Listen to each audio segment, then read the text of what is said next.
Ну, маємо бути трошки об'єктивними. Все-таки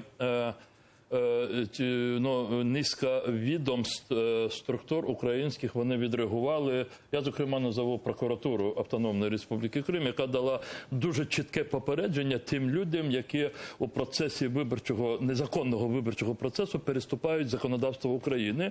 І ці люди знали. Я хочу сказати про величезну діяльність громадських активістів, членів Меджлісу кримського народу, особливо в Криму. Це їм було не дуже так легко. І зрозуміло, Меджліс кримського народу, ми робили цілу низку заяв, звернень, пояснень, і це людьми було почуто. Але, повертаючись до вашого питання, чи могли би?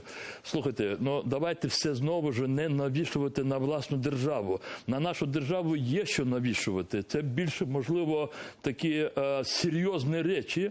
Нам треба було займати, і сьогодні треба, можливо, ми сьогодні про це будемо говорити, дуже жорстку позицію в тих процесах, які відбуваються з боку західних лідерів до Путіна. Це розпочалося в дуже помітній мірі тоді, коли ПАРЕ повернула повноваження цієї делегації Росії. Дивіться, що зараз відбувається ПАРЕ. Венеціанська комісія розглядає, чи законне включення депутатів Державної думи Росії, які обрані голосами і незаконних виборів в Криму, до російської делегації ПАРЕ. Це зараз розглядається це питання. Отже, відступ пішов тоді.